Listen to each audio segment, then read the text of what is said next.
অভিশংসন করতে বেশি কিছু লাগে না, 151 জন সিগনেচার করে একটা চিঠি দিবে স্পিকারকে, তারপরে স্পিকার কিছু নিয়ম কানুন মাইনা এটা ভোটে দিবে, 2/3 হলে পরেই শেষ। এখন ওনারা যদি ওদের রাষ্ট্রপতির পক্ষেও ভোট দেয় তাও আটকাতে পারবে না। রাষ্ট্রপতিকে রাখা না রাখা এনে বিএনপি এনসিপির কোনো ভূমিকাই নাই, কিন্তু ওনাদের গেলে হাততালি দেওয়া ছাড়া কোনো কাম নাই, ওনাদের হাততালি দেওয়া ছাড়া কোনো কাম নাই, এটা বিএনপি একলাই পারে।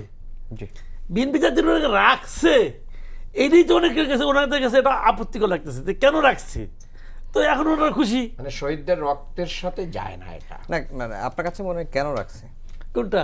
এই যে রাষ্ট্রপতিকে বিএনপি কেন রাখছে বলে মনে হয়? আচ্ছা, এটা হলো শোনেন আমি বলি, বিএনপি হলো একটা অদ্ভুত দল। বিএনপি কিন্তু আপনার জামাতের মতো ক্যাডার ভিত্তিক দল না, আওয়ামী লীগের মতো অত। বিএনপি হলো মানে এখানে বিভিন্ন ধরনের লোকজন আছে, মধ্যপন্থী একটা দল কিন্তু এটা।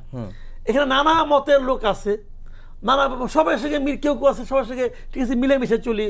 আমি এত অ্যারোগেন্সি কেন শো করব, আমরা করব না, এরকম একটা মানে মধ্যপন্থা টাইপের দল আর কি। তারেক রহমান সাহেব 17 বছর বিদেশ থেকে আসছে, ইংল্যান্ডের পলিটিক্স কিছু কিছু ওনার মধ্যে ঢুকছে, ওই ধরনের সহনশীলতা ঢুকছে। উনি তো সবসময় বলেন সবার সঙ্গে মিলেমিশে চলি। এটা এতদিন যে বিএনপি উনি যে ছিল এটা তারেক রহমানের কারণে ছিল।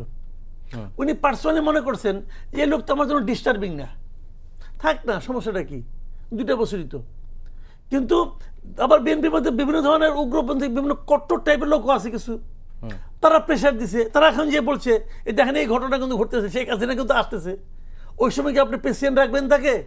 রিস্কি, এটা তো রিস্কি রে ভাই, অস্বীকার কোনো লাভ নাই। যখন শেখ হাসিনা আসতেছে রিস্কি হবে।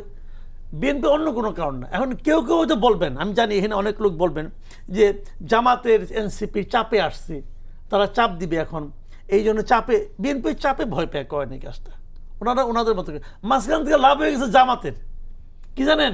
এই রাষ্ট্রপতি নিয়ে আগামী কয়েকদিন খুব আলাপ আলোচনা হবে গাজী সাহেবের আলোচনার থেকে বাইরে।